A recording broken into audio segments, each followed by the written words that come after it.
Hello, people of the internet. I am Andres Perez, aka Kaiji Noir, and welcome to episode 30 of the Fully Endorsed podcast. And since it has been another 5 episodes, we've decided to bring on another guest, this one being a very close friend of mine. You've seen him on the channel plenty of times before. You may know him from his work as a title card artist for Brandon Tenold's cult movie reviews. He is the one and only Mr. Raph Enshohma. You lucky people, you. Also, you can find him as the Crimson Weirdo, the mad scientist-like character from our MST3K fan episodes over on BranzantFiLMS YouTube channel. Oh, how sweet of you to say so. So, what the hell are we going to talk about this evening, Raph? We are going to talk about me. No, just kidding. We are going to talk about. I don't know if I'd fully endorse you, Raph. Yeah, that's okay. There's a lot of. Don't worry. Tonight I'm going to behave myself. There'll be no dirty McCruption. There'll be no. There'll be no Crimson Weirdo, and there will definitely be no Jack Hawkson going on. But what we do have is crime and suspense in the most sensual 1960s pop art way imaginable. Tonight, we are talking about the 1968 action crime cult classic, Diabolik, or however you want to say it. Or I guess if you want to go like the 90s cartoon, the way the 90s cartoons theme song goes, Diabolik, Diabolik. Let's go with that, Diabolik. So, the movie that launched 1,000 leather fetishes, and a sick Beastie Boys music video for some reason. Mm-hmm. Although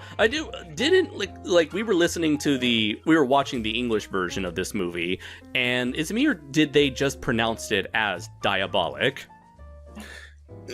Let's just go with that. It'd probably be a lot easier than trying to say Diabolik every time we talk about this movie, right? So I do want to say this was definitely very interesting because this is a movie that I've heard of every so often. I've heard its name dropped, especially when it came to the subject of Italian filmmaking. Though up to this point, I've rarely watched any Italian movies outside of like A Fistful of Dollars. So I'm actually curious to know if you, Dillion, have been able to have had the chance to watch any Italian cinema. Not much. I've seen some of the horror, like the Giallo stuff, but I haven't seen a ton of Italian stuff. So, okay, and this was definitely a new realm for me. And I just wanted to say that similarly to you, this is definitely a movie that I've heard of in name. I knew that it was like a cult movie. Mm-hmm. Sort of like Buckaroo Banzai, right? You hear that name thrown around all the time, and if you're not in the know, you're just like, well, what the fuck is that? That's kind of what this movie was, for me. Right. Yeah, and so what about you, Raph? Have you had any, how would you say, exposure to Italian cinema? Yes, I ate a lot of pizza while watching Hercules movies. Pizza instruction videos do not count, Raph. Oh darn, Mamma Mia. Anyways, we've all seen the Super Mario Brothers. I mean, right. I watched the episode of Power Rangers Turbo with Mad Mike the Pizza Monster. Does that count? Okay. Mario Brothers plumbing. Oh no. Anyways. Monkey. Anyways, joke aside, I've actually had I'm not an expert on Italian cinema or have any idea how it truly works, similar to my experience with, like, say, Japanese science fiction cinema. But I have definitely seen way more Italian movies than you guys have, especially in, like, Dylan has in the horror department. But I grew up with a lot of the old sword and sandal fantasy films, mainly the Hercules romance films. And I have seen a lot of I got a couple of years ago, I went into sort of a Italian horror movie kick, which was both a excellent and not so good experience between really good movies and movies that were just, why did I waste my time with that? But the weird thing about the Italian cinema is that despite a relative handful of films being praised as some of the greatest films cinema has ever given us, the vast majority of cinema throughout the history of Italian cinema has been, and to say it bluntly, beating a trend with a stick. Because when those Italians get on board with something they like or something that's sellable, they will make, or something is sorry about that, guys. When they get on a trend that makes money, they will basically beat a dead horse to the ground with multiple movies. Hence the reason why the sword and sandal genre was so prolific when that was popular, just based on the success of the first Hercules movie. And then, of course, there was like tons of weird science fiction films from Italy towards the end of the 60s, Wild Wild Planet being among the more popular of them, and as well as today's film in Barbarella. And then, of course, in the 70s, you had the entire Italian spaghetti western cycle. And then, of course, when the 80s came, it was just Hollywood schlock, not just horror movies, but just schlock in general. So, and it's because of the sheer number of films that are just made, as well as some of the chaotic stories behind the production of these films, including Danger Diabolik, that we'll get into in a little bit, is really hard to keep on top of these films. In fact, there are more films about like British cinema and Russian cinema and even Japanese or Chinese cinema I've seen in like the bookstores and libraries, and I've seen of Italian cinema. So it's a whole ocean, a spaghetti ocean, if you will, to get into. Oh, so the marinara sauce that like her mama used to make, only it's not as good, quite as good. Grab a meatball; it's the closest thing to a lifesaver. So you gotta find the small meatballs in the pile of the sauce. Yeah. So, and speaking of finding small meatballs in a pile of sauce, it's funny that Danger Diabolik is kind of a relatively recent find, not just for me, but for basically cult film lovers in general. But we'll get into that in a little bit. I'll give it back to you, Andres. Okay, what was the thing you wanted to say, Dylan? Nothing. The moment has passed. All right. It's never too late to make a spaghetti joke. Come on. That wasn't a spaghetti joke. You guys were just going about your Italian accents, and I was just going to say this is the Kitchen Nightmares episode all over again. I've been doing this for 30 years. I know how to It's all lies. I know how to make a film. I don't need Gordon Ramsay to fucking tell me, Spielberg to tell me how to make a film. Don't be mad at me, Gordon Ramsay. I didn't know the pizza could be stopped by a simple flash traffic light. Gordon Ramsay's watching Danger Diabolik, and he's just like, that looks like a dog's dinner. But my flavor combinations, Gordon. You haven't got one fucking film right. The lighting people are looking at each other. He's trying to explain the script to Gordon. Right.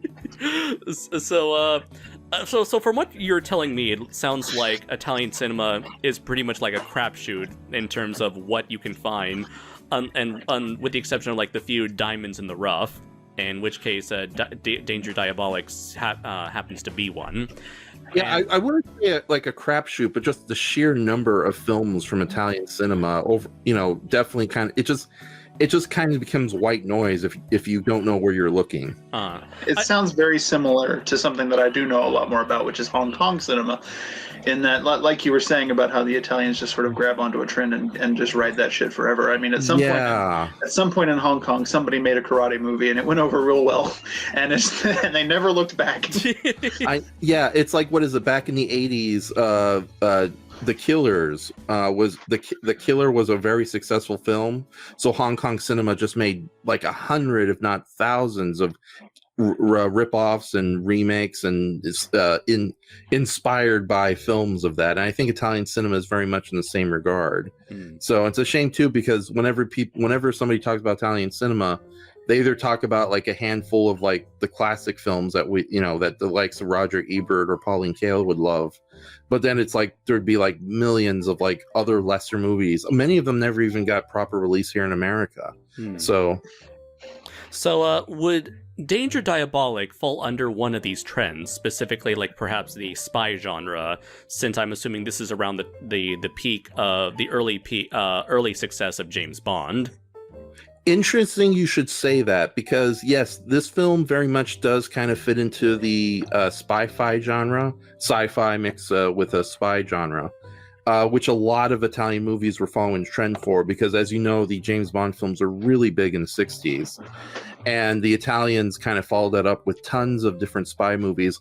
And unlike, say, the Hercules films or the horror films or spaghetti westerns, a lot of these Italian-made spy movies kind of sucked. I'll just say that right there. Like Operation Little Brother, starring Sean Connery's younger brother, which is a real movie. Now, granted, before we continue, I should say I'm a little biased towards 1960s fantasy and sci-fi cinema, because I think it's kind of an understated golden age.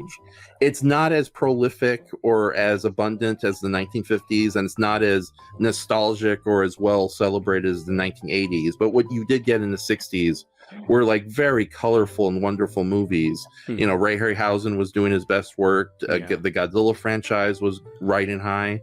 You know, but Danger Diabolik, in addition to being inspired by the James Bond film, was also inspired by a very brief trend that was going on in Hollywood and in Italian cinema and even Japanese cinema, the superhero comic book trend.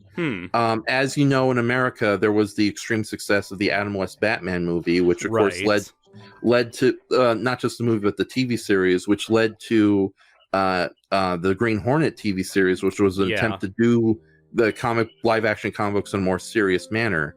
Diabolik, the character debuted, I believe, in 1963.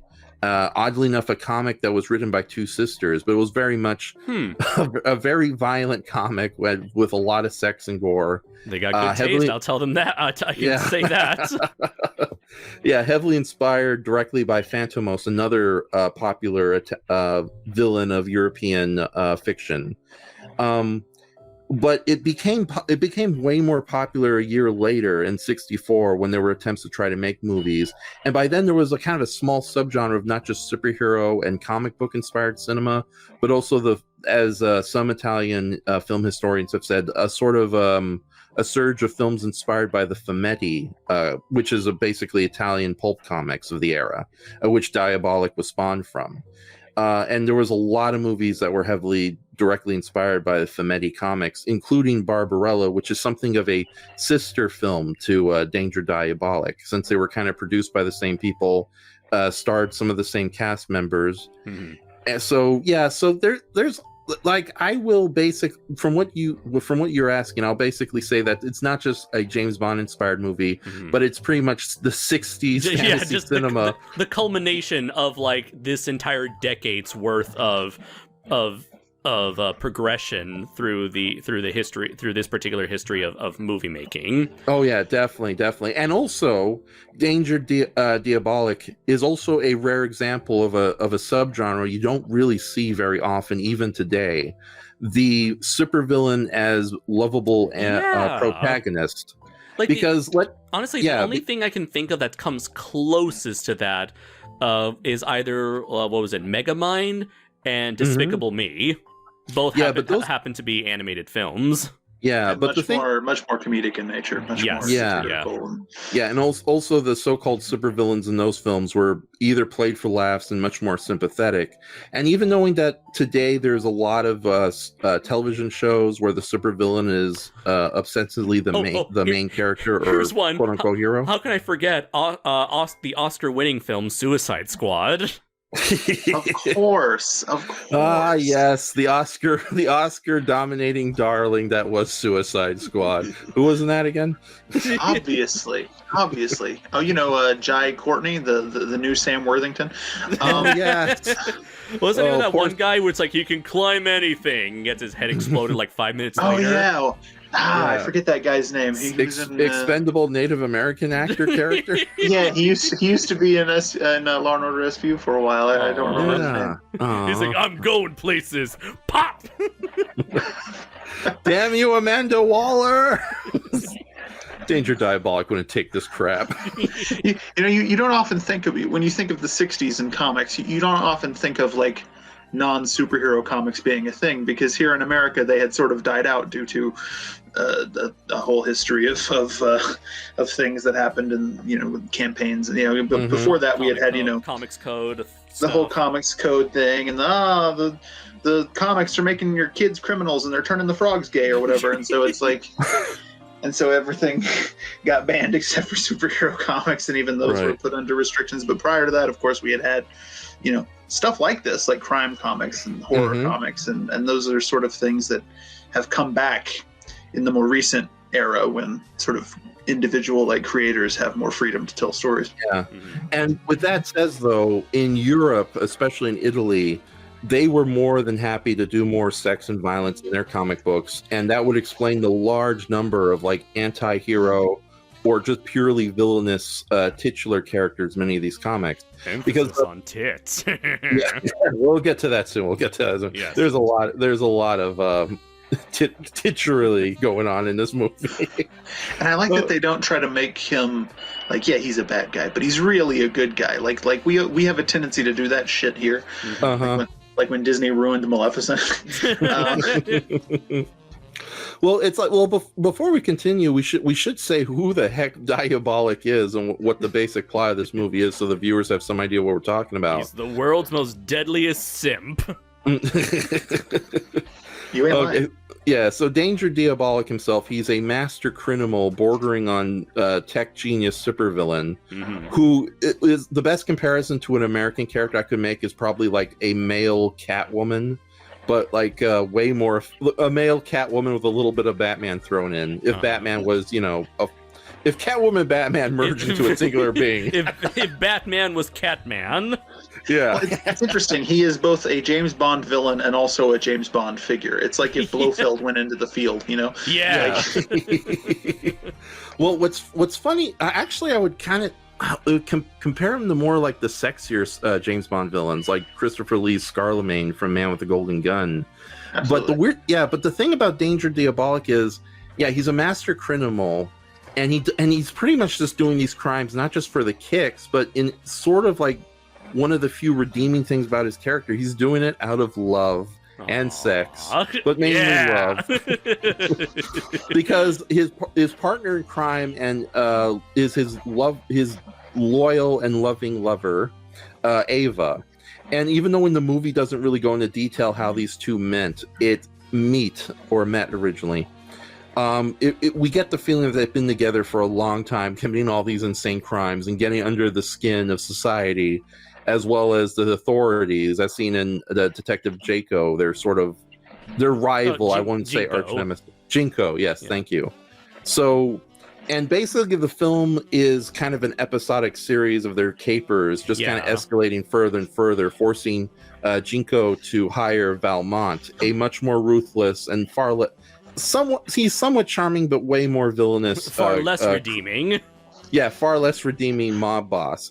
It's kind of very similar to the Lupin the Third series, where Lupin himself, regardless if he's an anti-hero or a full-on antagonist, he's nowhere near as bad as some of the criminals he steals from. And Valmont, who is one of the two major villains of this, or I should say obstacles of this movie, is definitely the kind of villain who, when his personal plane blows up with all his henchmen and girls inside, he doesn't give a crap. He just wants to make sure his ass is okay.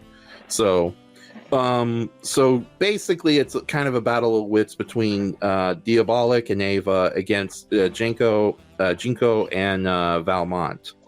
And a lot of the episodic adventures and segments throughout this movie are directly taken from the Diabolik comics, with one major exception, that this movie, despite all the titulation, and this is I don't want to call this movie erotic, but it is definitely one of the few movies I can outright say is just sensual, because it's highly romantic but sexy at the same time. It's I would say it's very much so on the lines of given that I've just seen this movie recently, Goldfinger, where there are there's definitely a lot of skin. I would say that Goldfinger is more explicit just based on the dialogue. Probably yes. Well, I would say this movie. Your name is a lot of vagina. Okay, that's a terrible name. Plenty on top. Okay, I quit. Get someone else. I must be dreaming. Big Bust McGee, god damn it. Ivana Humpala. Now, this is just ridiculous. This plays it blue, come on now. So this You're just trying to get a rise out of me. Well, this movie does a lot to arouse its audience. Although I was actually honestly very shocked that for an Italian movie, not technically you cannot say there's any nudity in this film. It borderlines.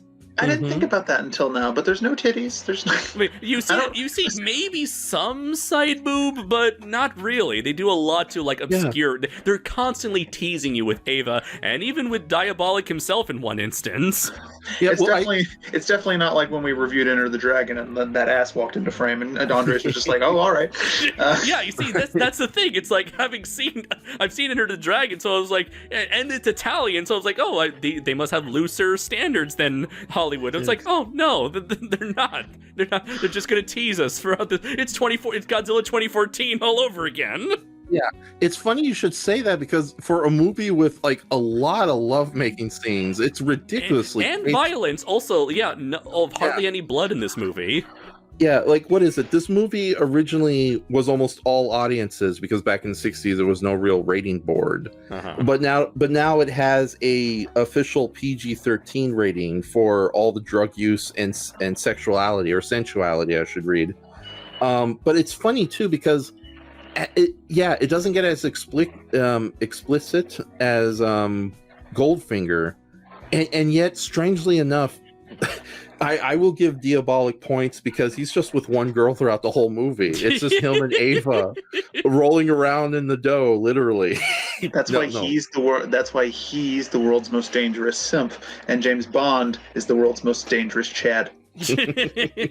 Although I will say that, like, as fun as it is to call him a simp, I don't see it as him a simp dressed as a gimp. He's a simp. The skimp. As fun as it is to make fun of him like that, the way they portray the relationship, I don't see it as him just bending his back over for Ava, but rather I see him as like he's gonna steal shit either way, but Ava's the one that kind of points him in the right direction, where it's like he's doing it for himself as much as it is doing it for her, but it's like they both have an equal. It feels like, strangely enough, they kind of have somewhat of like a pseudo like equal relationship where it's like clearly he's the one doing all the manpower, but she's the one like giving him the motivation that he feels like he needs in order to continue on this life of crime. Yeah, and Ava is very competent too. It's like I don't like the term sidekick very much because when people hear that term, they instantly think of like a useless character they just threw in to appeal to the kids. Mm-hmm. Of course, Ava appealed to like growing boys, that's for sure, and growing girls in some cases. But no, she's very a competent partner, literally and figuratively, to Diabolik, and that's something you don't really see in superhero or supervillain fiction that much. You know what? Well, like, that's kind of the difference between like DC and Marvel. DC has sidekicks all over the fucking place. Marvel, they had a few sidekicks, but for the most part, it was more like teams, like partnerships. Mm-hmm. Ant-Man and the Wasp, Iron Fist and Luke Cage. Yeah, or Power Man or whatever he was calling himself at the time. Captain America and the Falcon. It's a lot more. Wanda and Vision. Yeah. Speaking of something we just talked about the last episode, a very different kind of partnership. Actually, no, not that quite different if you're thinking about it compared to Ava and Diabolik. Yeah. I was more referencing it different from the other ones we mentioned, but at least as far as we know. But what were their names? Hawk and Dove? That's more DC though. Yeah, those are DC characters.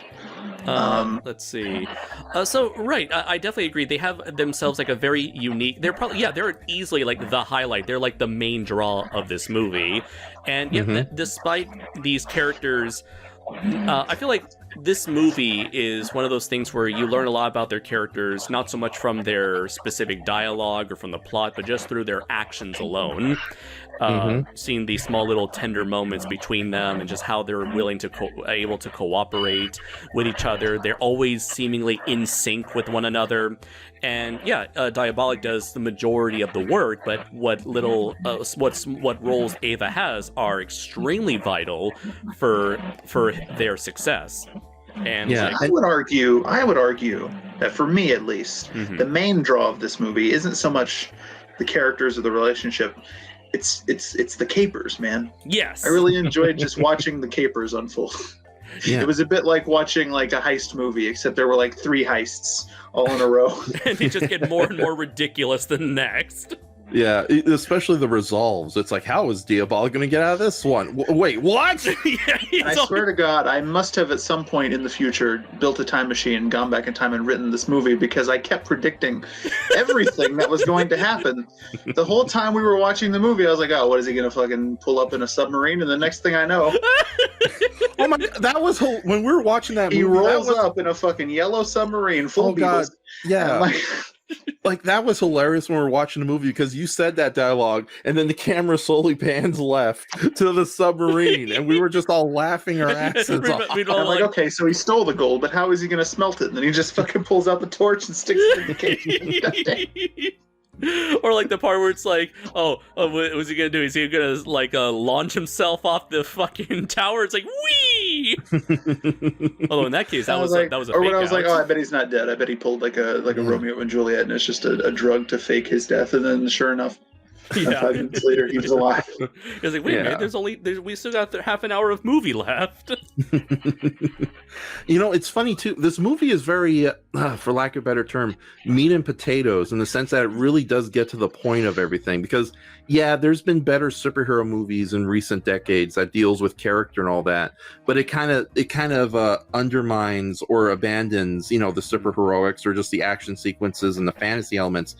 This movie, yeah, it's literally a comic book brought to life with all the capers and the action and the simplistic but appealing characters. Although with that says, I will give this movie credit for giving a lot of these characters wonderful little moments that says like a lot of miles about their characters or millions of things about like what is it more than any like expository dialogue could ever detail.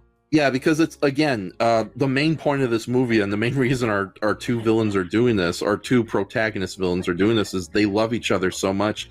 And you can see it not just in the scenes where they're making out in money and having sex with like dollar bills. Having showers having neighbor showers next to each other with decorations that conveniently cover their naughty bits. Yeah. No, there's that really cute scene where Ava is scouting out their next heist location disguised as a prostitute, and Diabolik pulls up disguised as a interested gentleman, if you will.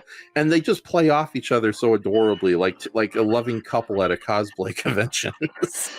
So, but yeah, it's just, I hate to say it, unlike most superhero fiction, where we're supposed to kind of like these villains, even though they're doing some pretty terrible things. And Diabolik does get away with some pretty nasty things throughout the movie.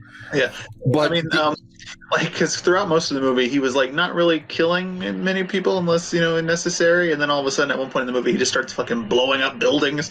And I'm like, how many people were in there, Diabolik? Yeah, well, it's I would like to think those buildings were fairly empty, but then you have sequences where Diabolik, when he's going to steal a ring of jewels from an aging debutante, he's just stabbing police officers and guards left and right like it's no big thing.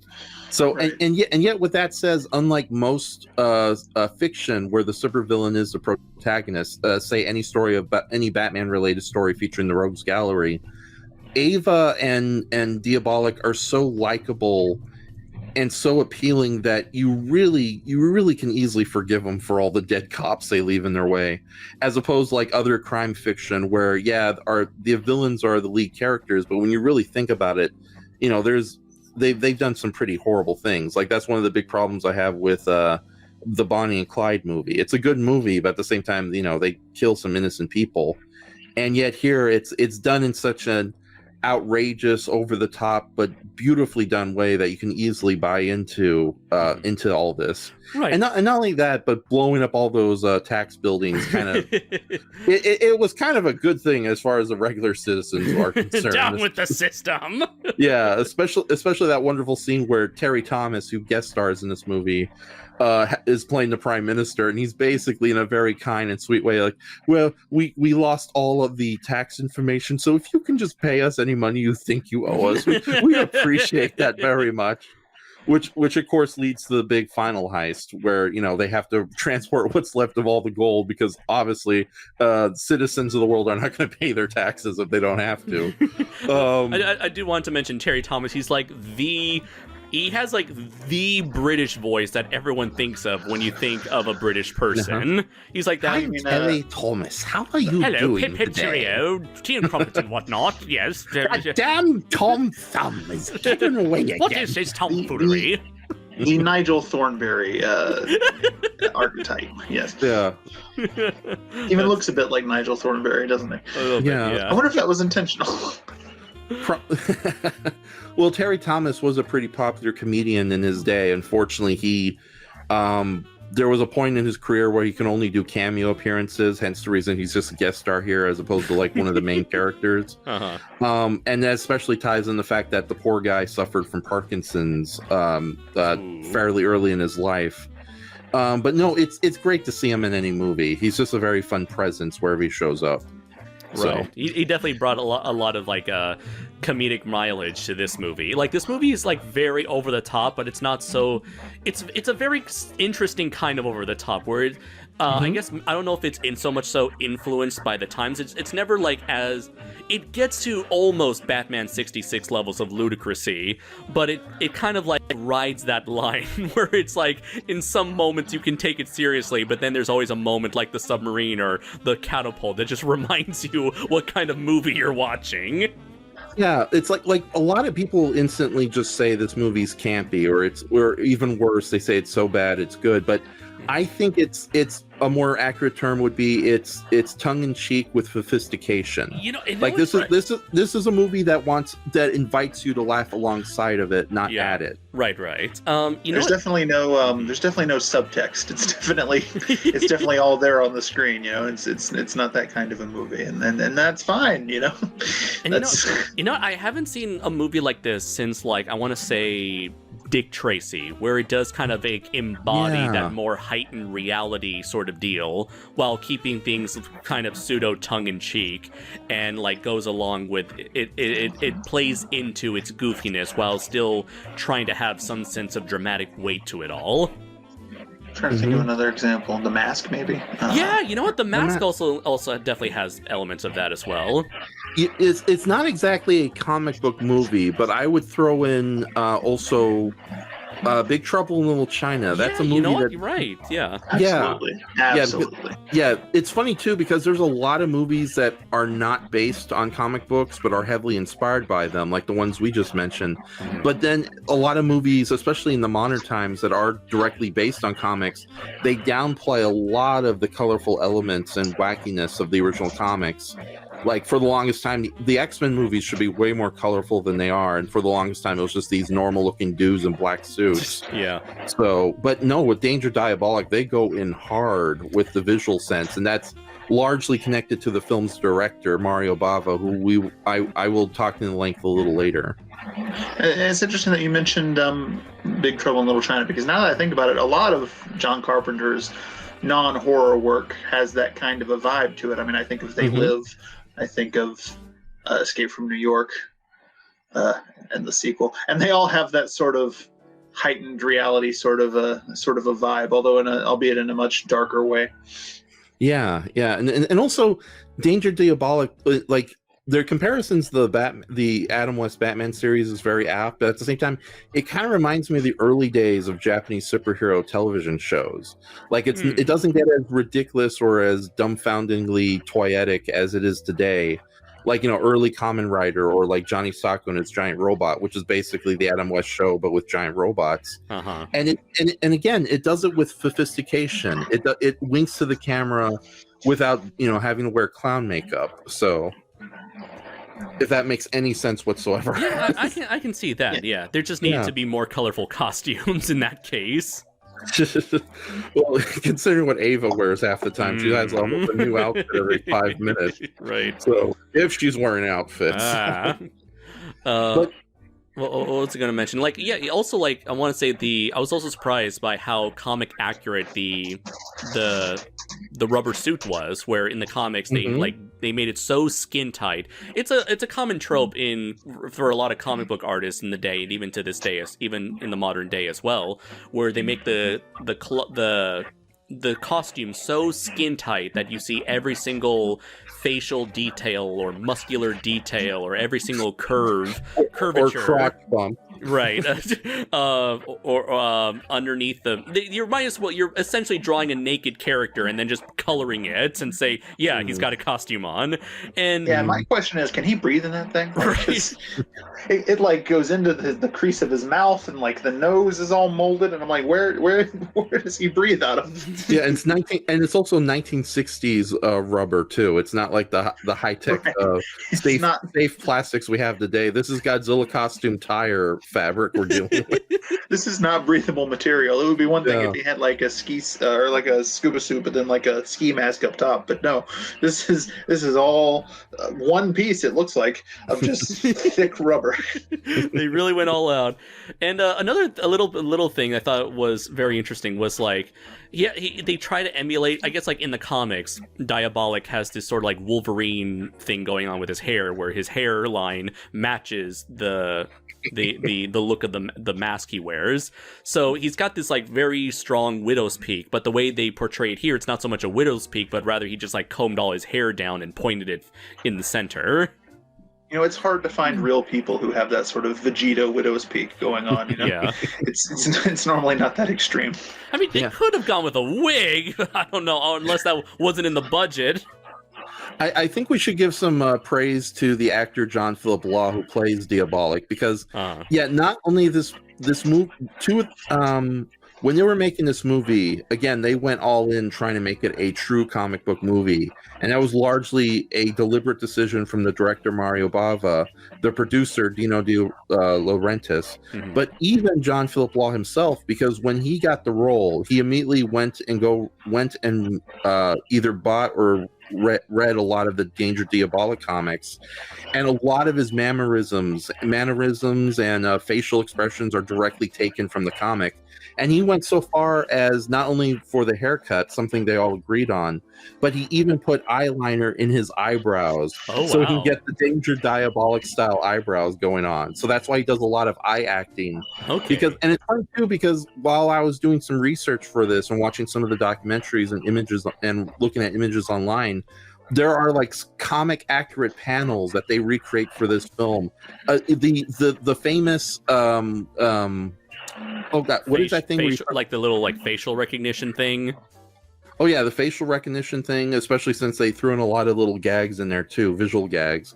But the catapult gag, where that was taken directly from one of the early issues of the comic. Okay. So this is like just a compilation of like various ideas or various storylines, kind of like mishmashed together to make an approximation sort of day in the life of Diabolik and Ava story. Yeah, although they definitely basically what Marvel does now with their stories. They never just straight up adapt a story. They take a bunch of shit and kind of meld them together and create a new story out of them. That is true. Yeah. Although they definitely took it to more spectacular extremes, because like Danger Diabolik's hideout in the original comics is fairly conservative. It's that recent trailer you guys showed. That's interesting to find out, because the cave in this, I mean, it's the fucking Bat Cave in this. It's Bat Cave City. it is honestly like the most beautiful centerpiece of this entire movie.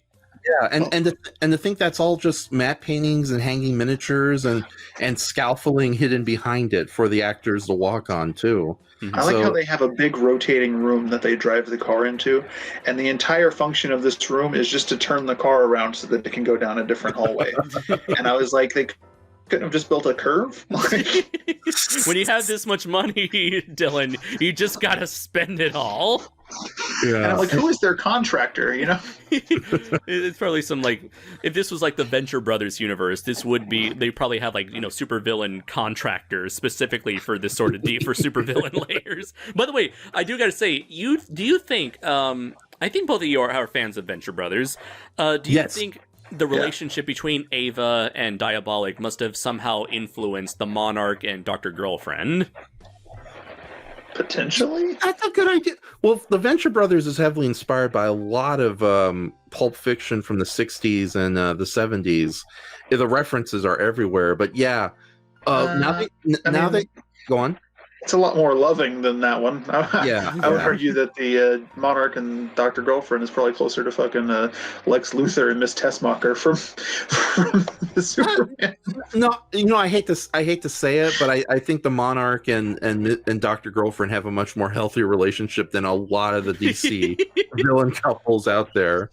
They are nowhere near Ava and Diabolik's romance, but it's sweet that they always find a middle ground towards the end of every season after pissing each other off and almost killing their friends and foes. So let's not forget the greatest supervillain romance that ever happened, which of course was Doc Ock and Aunt May. Oh no. I'll get my revenge on you, Spider-Man, by fucking your Aunt May. Dad? Yes, that too, Spider-Man. I'll be your new dad. Who's your daddy now, Spider-Man? But oh my god. But no, it's funny that you should mention this being inspiration on the Venture Brothers. I can't confirm that part, but when this movie was a quick note about the recent history of this movie.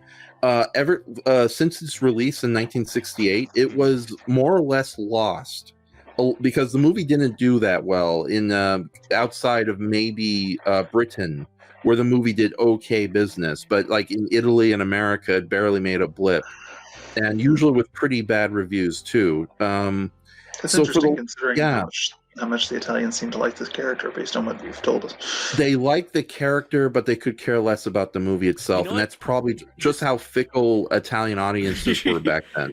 This could be like a Scott Pilgrim versus the World situation where like everybody who reads comics loved the original graphic novel, but nobody went to see the movie, unfortunately. Yeah, especially the non-comic book viewing public who could care less about all the cool tricks that were being pulled in. Or fans of Watchmen who were just really upset that there was no giant squid in the movie, and I'm like, you leave the squid alone. Oh yeah, like even Watchmen sort of underperformed, despite that being considered like one of the greatest, if not the greatest, comic of all time. Yeah. And I'm like, they were never going to do the giant squid. They had to come up with something else. The giant squid still makes more sense. That's another conversation for another time. Never mind. We're here to talk about Diabolik and Ava getting on in a bed of money. That's just as squid-like, isn't it? Yeah. This is Italian cinema rap. They ain't the Japanese. They got class. Damn it. I'd make a rape joke considering all the horrible rape scenes in 1980s horror cinema but I won't. I won't. I stand corrected. Yeah. But that's always happening. I mean, there's not a whole lot you can do about that. I know. We didn't start the fire. The world's been burning since it was always burning since the world's been turning. Yeah, we were making those movies too. Maybe not as many of them, but whenever I watch a Conan the Barbarian ripoff from Italy, I always have to brace myself. Okay, when is the rape sequence coming? I know they're gonna kill every villager. That's a given. But oh my god! Wait a minute. So this is Deathstalker? Oh no! At least it's not a Turkish ripoff of Conan the Barbarian. Yeah, they'd be a lot cleaner about it. But yeah, no, Deathstalker, where the R sequences are played for laughs. Oh my god. Oh boy. Yeah. Ooh-wee. Thank you, Diabolik, for not being as diabolical as you could be. You know what? Yeah, for a guy named Diabolik, he isn't that evil, really. Yeah, no, this movie was kind of made it to be more of a family picture, and I'll get into that in a little bit. But about actually, if it's okay with you, I would like to share the history of this movie, how it was made, sure. and how it was rediscovered. I did want to mention one thing I learned about the comics, that apparently he was pretty much like this evil, murderous, cynical bastard who killed anyone who got in his way, but over time turned him into a more of a anti-hero type character, where he's not necessarily a good guy, he just goes after worse people than him. Yeah, like how in the early years of the Batman comic, he literally hung a guy from the bat plane. Right. And now he's the man who won't kill. It depends on unless he's in a major motion picture, right? Where he kills the Joker. In Dark Knight, he kills Two-Face. In the Snyderverse, he kills everybody. Two-Face fell. He didn't kill Two-Face. He pushed him over. Yeah. That's collateral damage. Yeah, he directly killed Two-Face in Batman Forever, if you think about it. I'm not gonna kill you, I'm just gonna let gravity do its thing. But that was to save Robin from killing Two-Face, you see. Right. It was Diabolik. No. Not that Two-Face, Dark Knight Two-Face. Right. Well, yeah, that's what he mentioned. Batman Forever. Okay, sorry. In which the killing of Two-Face was definitely more intentional. Two-Face, I know you got a mental. I know you're mentally scarred and all, but I'm going to take advantage of your mental weaknesses. It's interesting that you bring up Batman Forever, because the more we talk about this movie and how they went just so all out in like making it feel like a live action comic book, probably the only other movie to ever go that far is Joel Schumacher's Batman movies. Probably, yeah, but it that movie is definitely more campy. Like it's more of a clown show compared to the. What did he call it? Like in interviews, like a comic opera or something like that. Yeah, something like that. Yeah. Oh god, what's the terminology they use in British theater? Pantomime. I think pantomime would be a better way to describe Batman Forever. That honestly sounds like someone Diabolik would fight. Pantomime. A pantomime. He's just a mime whose costume is made out of pantyhose. Yeah, you'll never hear me coming. Because he doesn't speak. Yes. He signs that whole speech. Yeah. Fortune cookies are. Yeah, he traps Diabolik. He traps Diabolik in an invisible box. Like 40 minutes later, Diabolik's like, "Wait a minute, what am I doing here? What the hell? I fell for this." Okay, so yeah, go ahead into. I'd like you to delve into the history of how the heck this thing got made. Yeah, so again, there was for a brief time in the 60s, there was sort of a Filmenti craze that was going on in Italy, where a lot of these popular pulp comics inspired movies and even books and ripoffs, if you will. And Diabolik was supposed to start as a movie. Hold on, I got my notes here, so I just got to find who's who and who's responsible for this crap. So, there we go. Yeah, originally, a Italian producer named Tatino Curve wanted to turn Diabolik into a movie as early as 1964.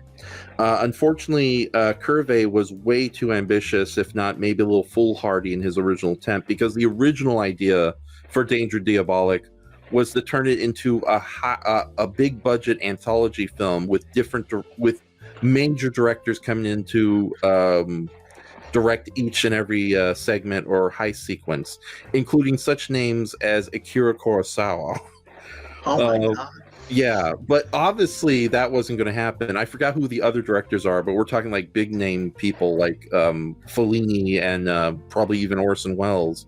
Of course, this was just a concept, and obviously it was never going to happen. So Tatino Curve got a director by the name of a British director named Seth Holt, who, despite doing some pretty good British films in his own right, was kind of infamous later in life for being an extreme alcoholic, and it really showed in some of his work. And I don't know if his alcoholism affected the first attempt to film Diabolik, but around 1965 in Spain, they started production on Danger Diabolik, but it was a completely different movie with John Barrell as the original actor who was supposed to play the role. But the film got into a lot of financial issues and a lot of failures that ultimately shut down the film in September of that same year. So cut to like 1966 or 1967. Turvey went to Dino De Laurentiis and tried to start the movie with him and showed him the footage that was filmed by Seth Holt. And the consensus was that it was unusable. The film footage and all of the money that was wasted was just unusable. So they just had to start from scratch. So Turvey basically gave the production to Dino De Laurentiis, who is many people consider one of the greatest film producers in Italy, if not arguably the world general. I don't want to agree to that statement, but it comes pretty damn close. Dino is responsible for some major productions. I'll agree with that statement. Damn it, he made 76 Kong. Yeah, well, and Orca. And Orca. Yeah, but hasn't the man given us enough? Yeah, no. During the '60s and the early '70s, Dino was responsible for a lot more movies too, and very lavish productions, or at least very well produced. So Dino decided that instead of getting Seth Holt to redo the directing for obvious reasons, he would call up Mario Bava. Now, Mario Bava at this point, he was a well-respected but not very well-known director of horror films and fantasy films, usually doing this. He originally started as sort of a production assistant / special effects guy, but eventually he started directing more and more, especially when it came to saving films that were on the verge of closing down because the other directors they got just sucked. A perfect example is Kaltiki the Immortal Monster, that lesser-known Spaniard giant blob movie. Mario came in and filmed a good portion of that film, as well as handling a lot of the special effects sequences. And Mario was the kind of guy who mostly loved working on his own on smaller budgets, much to his detriment, because often a lot of the producers he worked for were fly-by-night people who as Bava would say, every time he finished a movie, he would get rubber checks in return because every check he tried to cash in would bounce. Mamma mia! Yeah, exactly. So Bava was generally surprised that Dino De Laurentiis went to him directly to ask him, "Please direct Danger Diabolik because I think you're the kind of guy to do it based on the wonderful work that he did on Black Sabbath, or the famous Boris Karloff movie that's very." Which was a horror anthology that was very colorful. So, and it was funny too because around this time, Mario Bava's contract with American International and its Italian arm of distribution and production was over. And despite having a massive blockbuster success with the second Dr. Goldfoot movie, itself a spoof of the James Bond films, except with the villain, or in this case, Vincent Price as the lead character. That film, he did not have a happy experience on that film, so it's like, why not go to the big times and work with Dino? Now, unfortunately, though, despite the fact that Danger Diabolik is well remembered as one of Mario Bava's best movies, and I definitely agree in that regard, Mario Bava himself did not enjoy the experience too much because one, Mario Bava was kind of a shy guy who was used to working on his own. A shy guy. Are you sure he wasn't? Are you sure he wasn't a Goomba? Or a Goomba? Oh, you. Anyways, because Dino De Laurentiis was, despite being a fairly decent guy in his own right, he was very much the Italian producer in the sense he was very hands-on. He was always coming in asking not unreasonable demands, but definitely demands that kind of stepped on Mario Bava's work ethic a little bit. For example, Mario Bava, in addition to making this feel like a real comic book, he wanted it to go full-on Danger Diabolik, OG Diabolik, in the sense that he wanted Diabolik to be much more villainous. He wanted way more blood and violence in this movie than what we eventually got. Ironically, Mario Bava was more than okay with kind of keeping the sex on the down low, relatively speaking, considering how this movie ended up. Come on, Mario, I was pulling for you. But no, what happened was that Dino De Laurentiis realized that this film would be a little better if you toned down the violence and made it fairly family friendly, like a lot of 1960s science fiction movies or fantasy movies were at the time. So it kind of had a lot of the violence was toned down, as well as a lot of the concepts that Mario Bava originally wanted to do in the movie. But despite that, Dino and the cast and crew, especially John Phillip Law, they adored Mario Bava and they loved working with him. And this was the first big budget movie, maybe possibly the last big budget movie Mario Bava was connected to. Ironically, Dino gave Bava $3 million to make the movie, but he was able to finish the film under budget and in time, with just $400,000.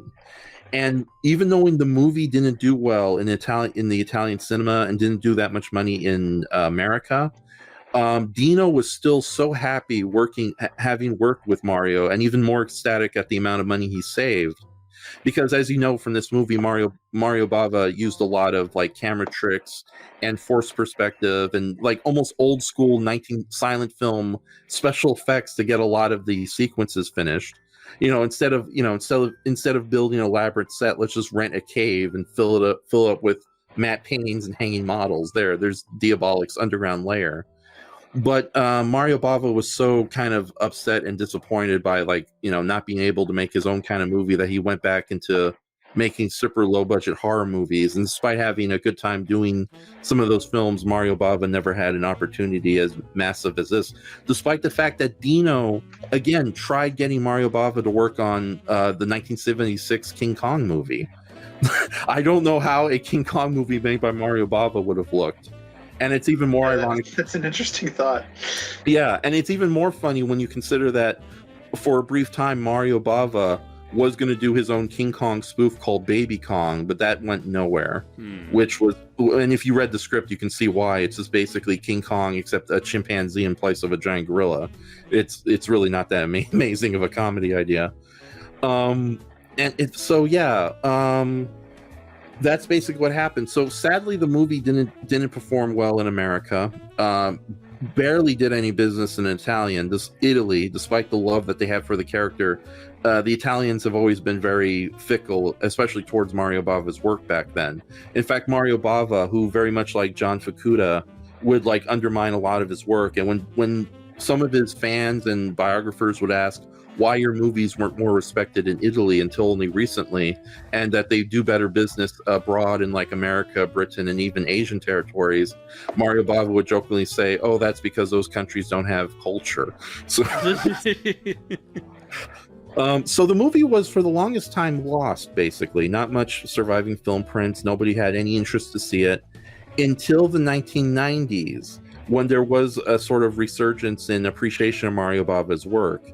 And among that, MGM decided to release Danger Diabolik on home video, a part of their MGM Gateway line, which was basically high-end videotapes in SP mode.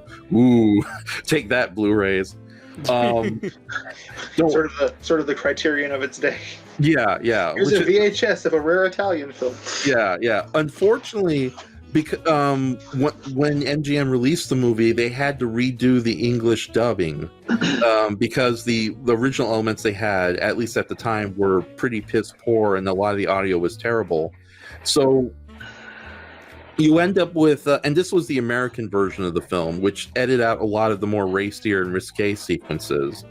And if you've seen the Mystery Science Theater version of this film, you have a good idea what the American version and that video release is, because it does feature the brand new dub, as well as a lot of different music cues that are used throughout the film, and a lot of sequences that are so chopped up that it makes the film a lot less coherent than the version we saw. We were very lucky to see the nearly complete version that we viewed for this experience. Thankfully, when the movie came out on VHS, it suddenly gained a cult appreciation, and you saw the influence in a lot of cinema and music videos at the time, including the Beastie Boys, who decided to honor the movie both comically and lovingly with their body-moving music video. We'll talk about more of that a little later. So finally, getting to the end of this long history lesson, the movie was given proper DVD releases by Paramount that featured the reconstructed original film with the original dub track intact and a lot of the sequences that were cut out in the American version. And then, of course, Shout Factory not too long ago released their DVD set, which has two really excellent audio commentaries one with John Phillip Law and Tim Lucas, which is adorable because it's just John Phillip Law going like, I had a lot of fun on this movie. Oh yeah, we became lovers. Oh, that was fun. Mario's cool. It's just him reminiscing about the good old days. But I got a lot of this information from the secondary audio commentary with Tim Lucas and another gentleman who wrote extensive books about Mario Bava. So now the movie is more readily available than ever. In fact, you can find it. I think you can find it free on certain streaming channels. I know it was free on Canopy for the longest time, which is sort of like the public library version of a streaming service, which is actually pretty good if you can get into it, and it's free too. At the time of this recording, there is a free version of Danger Diabolik available on YouTube, so we definitely recommend that. But yeah, that's the long road of Danger Diabolik finally finding its way back to cult film lovers after so many years too. And with that says, I'm going to take a much needed drink. So would you say, given the amount of time that this movie spent as a lost film, that the MST3K episode played a big part in sort of making it more widely known about? That is a very good question. I can't really give you a definitive answer because unlike the Gamma movies or like Time Chasers or most notably Manos the Hands of Fate or even the Bird-Eye Gordon movies, all of them benefited from exposure on Mystery Science Theater, Coleman Francis included. I was waiting for Andres to scream in utter terror. Oh shit, right. It's like the fucking Beast of Yucca Flats. Coleman! Yeah. But as far as Danger Diabolik, that's a little iffy because first off, it was the very last movie they featured on the original program, or the Sci-Fi Channel days, if you will. So there was this before or after the Comedy Central days? After Comedy Central, because as you know, so this was essentially the very last episode until the Netflix revival. Yes, it was obsessed. Yeah, by all accounts, it was the very last. It was the series finale, and you kind of get the feeling of that because the riffing on the movie isn't bad. There are some definitely hilarious bits here and there, but again, it's the American version of the film, so it's very much chopped up, even more so than the editing job they probably had to do for it. And because it was the last episode on Sci-Fi Channel itself kind of wanting to just get rid of Mystery Science Theater because because like a lot of cable networks, they were going in the way of edgier South Park style comedy. In fact, South Park was the reason Mystery Science Theater mainly got canceled off their channel in the first place. And of course, there's a hilarious story where Sci-Fi Channel insisted that Mystery Science Theater be more like South Park, and after a failed deleted scene where Crow just cusses a storm, Sci-Fi Channel was like, forgive us, we didn't know what we were thinking. I'm trying to imagine the R-rated MST3K. Yeah. I kind of want to see one episode done like that just to see what it's like, you know what I mean? Well, I mean, exactly. I'm sure you can... Oh, this fucking guy over here, the fucking... I'm sure you can convince Brayton to do something for you. He showed me the clip. It was like they had to heavily edit the sketch, but yeah, basically that sketch. Anyways, less about that. Okay, we're going to be here all night talking about Mystery Science Theater. But the episode, because of the tail end... I just picture Crow like getting fed up with the rest of them and going like, screw you guys, I'm doing it. Crow could take out Cartman in a heartbeat. So it was the very last episode of Mystery Science Theater, and after that, the show got regulated to just airing on like Saturday mornings in a kind of like distant reruns. It was no longer a Saturday Night Live event that Mystery Science Theater used to be on the Sci-Fi Channel. So I really don't know how much of an impact the episode had, especially amongst Mystery Science Theater fans. They're aware it's the last episode, but it doesn't get the same fanfare or pomp and circumstance than Laser Blast, which was their first real series finale when they thought Comedy Central was done with them. because that episode Laser Blast. Laser Blast. And that's a much funnier movie to make fun of, too, Laser Blast. By the way, I hear you guys are going to be doing the Coleman Francis meets Laser Blast movie for the next episode of Fully Endorsed. Is that going to be any good? Or That's entirely up to Andres. It's his turn next. Yeah, but no, for the most part, yeah, I don't think this movie really had much of in. The only real legacy Mystery Science Theater gave this movie, and it's an unfortunate one that a lot of fans of this film fight against, is that a lot of the general public instantly assumes that because it's a movie that showed up on Mystery Science Theater that automatically it's bad, which isn't true, because I will make the argument that there's been a lot of pretty decent, if not generally good movies that have shown up on Mystery Science Theater. Yeah, they're cheesy and worthy of riffing, but they're generally good watches in their own right. You know, it's like probably some of the better Showa era Gamera movies that have been featured on the show, and I would even argue Time Chasers is actually a pretty decent film on its own right. Clearly a film that was made in somebody's backyard, but a decent film nonetheless. Just not, Laser Blast. Yeah.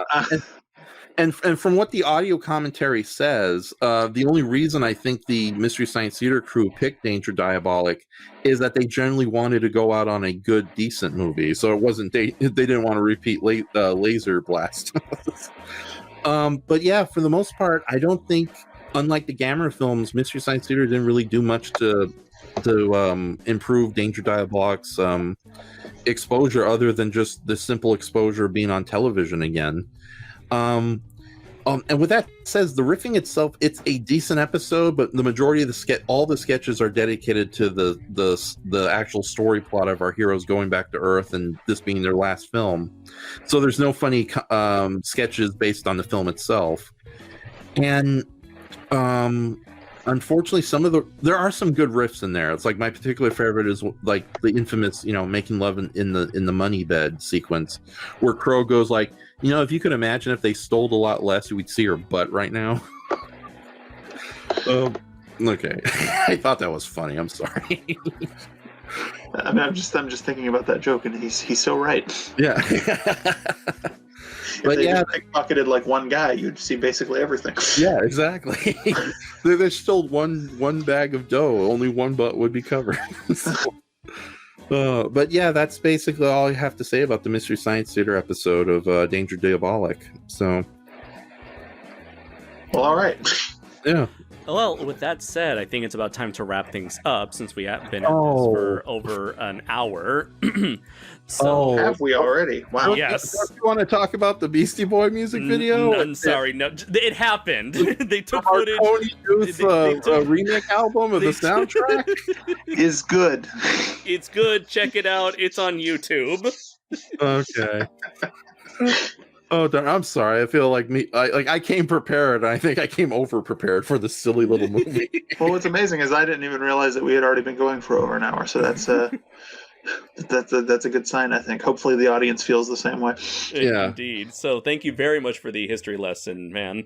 I'm sure you've shed a lot of light on the ongoings behind the making of this truly unique film. So yeah, final thoughts on Danger Diabolik. I guess I'll go first by saying that I was really happy to have finally checked this film out. It was really crazy, over the top, silly, nonsensical at parts, but it's like in all the best ways imaginable. It's earlier before, I'm not sure if the audience will have seen this video by now, but in our review for GBK, I mentioned that there are it's various kinds of movies where they're ridiculous, but they kind of go along with it, and they want you to go be along for the ride. And it's like, this is the kind of thing that I'm talking about, where it's like, this is something I can get on board with. And and just like having recently saw a little bit of James Bond, it's really interesting to see sort of like this spy genre style just taken to its absolute insanity. within the confines of that time. And I do gotta applaud Mario Bava for being able to help put together a film where he works within. This is a guy who knows how to work within his limitations, and by God, despite that, he manages to make a truly beautiful, spectacular-looking movie overall. Yeah. So, a quick note: yeah. Mario Bava also did the lighting on his own movies too, so that adds to the overall image. Nice. Mm-hmm. So yeah, that's pretty much what I'll say. So yeah, I will fully endorse this movie as well. All right, and I would just echo pretty much everything that Andres just said. Imagine an episode of Batman 66 where instead of following Batman, you follow the Riddler for the whole time and just see how he does all the shit that he does. And that's kind of like what this movie feels like. So if you're a fan of that kind of a tone and that kind of an experience, definitely check this movie out. And also, if you like 60s music, you'll really enjoy this soundtrack. Yes, by Ennio Morricone, which we forgot to mention, I think. But yeah, it's really awesome soundtrack. It's a real shame that it somehow got lost to time, but yeah. Apparently there's some band out there that does a really great job recreating it. Well, I'm surprised they've never done like just a re-recording of some of it, like they do for like Ifukube music from time to time. Yeah. Or like John Williams. Like just do a bunch of Morricone stuff and fucking put some Danger Diabolik in there. From what I understand, that would be incredibly difficult because a lot of the techniques and machines that were used in the 60s can't be easily recreated today.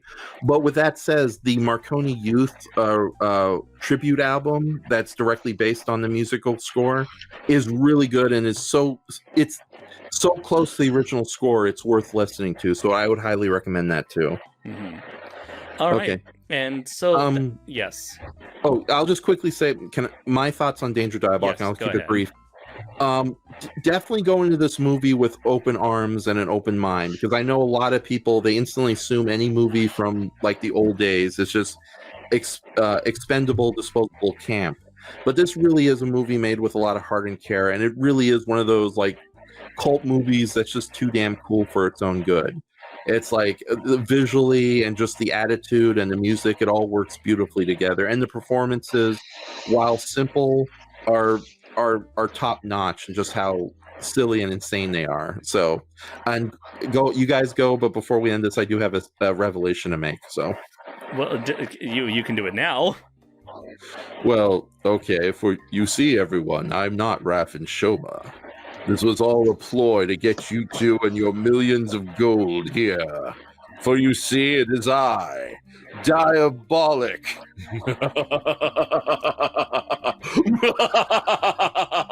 Well, which one of you want to I'm sorry to say, Diabolik, but you're really wasting your time here. We're YouTubers. We don't make any money.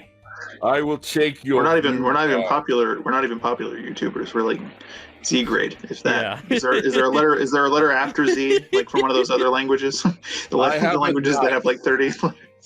I have a knife on me. You know I could stab you both like a motherfucker. You're still not gonna get any gold, damn it. He's been waiting this whole podcast for this bit, Andres. We should be more supportive. You know how heavy this Enshohma fat suit was? It wasn't easy. You know how uncomfortable this leather suit is? He's been playing this role the entire time you've known him. Okay, well, can I borrow your bed? Me and Ava need to make love now. He just unzips his forehead like he just unzips his forehead like a Slitheen, and the fucking Diabolik comes out. It's too late. We're already in your room. Enjoy the cleaning bill. Diabolik, you fiend!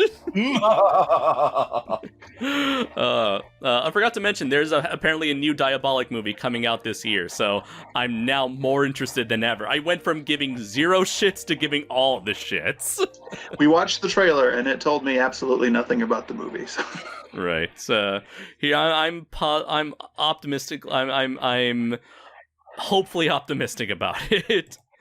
I feel the movie will capture my original sexier, violent adventures. Especially when it's giving me ears to my mask. Who wants to lick my leather-covered earlobes? I don't know why, but when I see the trailer, I get the sinking feeling that maybe it's going to feel like those like modern Japanese movies that try to remake one of the classics and it just doesn't work, like the horror, like the Harakiri remake. Or...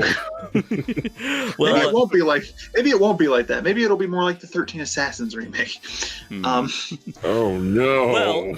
So join us next time on the next installment of Fully Endorsed, in which I will be recommending Jeff Wayne's War of the Worlds, the musical, in which we'll be taking a look at both the 1978 concept album, which essentially retells the entirety of the book in musical form, and also a particular version of the musical. I believe we'll be taking a look at the 2006 version that will be that has been shared to me generously by a friend and fan of the channel, and as opposed to the 2012 new generation version, which apparently has like new versions of takes on the songs. But yeah, we'll be taking a look at the original music itself, and a contemporary version of said musical for next time. War of the Worlds happens to be one of, if not my favorite novel of all time. And so I was really excited to check it out earlier this year, and last year as well. So I can't wait to share it with Dylan. Great. The last time I haven't reviewed a musical since The Mighty Kong. If you thought my scene was sexy and funky, wait till you see what the Martians have in store. Ooh la! Yeah, that's what the Martian says when me and Ava gets into a threesome with them. Sex. So, until next time, I have been Andres Perez, aka Kaiji Noir. I've been Super DM64. And I am the one and only Diabolik. Who up to this point was previously Raph Enshohma. So until next time, everybody. Raph's dead. I killed him. Take care.